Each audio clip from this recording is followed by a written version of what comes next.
I'm Jake, and I'm going to teach you some economics. So first we have our traditional economy. Those are usually the roles defined by the customs of the village and elders. And our advantages would be little uncertainty about what to produce and how to produce, and it discourages, the disadvantages, it discourages new ideas and ways of doing things. So our command economy, which is our next one, is ruled by a central authority that makes all decisions. And our advantages would be Relatively short time. The disadvantages are it's not designed to meet wants of consumers and there are no incentives. and this is going to be like your Cuba and North Korea, those type of places. So then next, we have our third and final economy. That's our market economy, when the people and firms do it in their own best interest. So our advantage and disadvantage would be And the advantages are overtime. It can it can adjust to change. Has high degree of individual freedom. The disadvantages are it doesn't provide for basic needs of everyone in society. So next we have our mixed economy, and a mixed economy is when people can carry on their own economic affairs but under some government regulations. And then, somebody's walking by. Excuse me, sir, do you know the 7 economic goals of the U.S.? No, Jake, I don't. Alright, I'll tell you about them. So first we have economic freedom. Next, efficiency. Next, equity. Security, employment, stability, and economic growth. So there's your 7. Thank you for the information, sir. You're welcome. Alright, so next we have our elastic product, and that means that any change in price can result in any change in supply or demand. So if you want to come close and just check out these beautifully drawn graphs right here. Next we have our inelastic. Inelastic demand describes a situation in which quantity demanded is unaffected when price changes. So that's demonstrated here. An example could be like gas prices or gasoline. And so for our 5 determinants of supply, 5 determinants of demand, I'm sorry.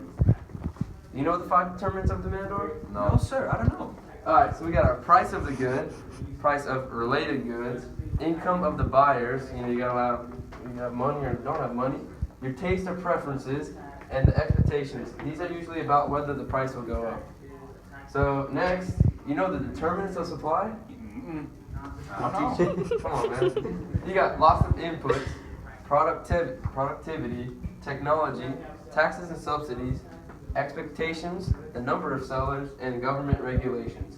So, tell me this. Do you know what a shortage is?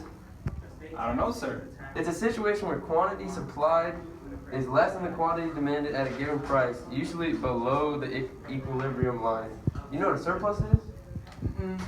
That's when a situation where quantity supply is greater than quantity demanded. That's usually above your equilibrium line. And then Josh here is going to explain to us the stages of the business cycle. Alright, there's expansion, which is characterized by increasing employment, economic growth, and upward pressure on prices, so inflation.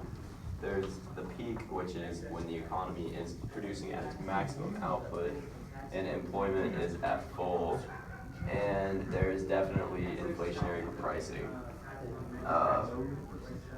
Contraction is when growth slows after a peak and employment declines, and the trough is when it hits a low, so it can expand again. And then this is the graph. Wow, guys, thank you for the information.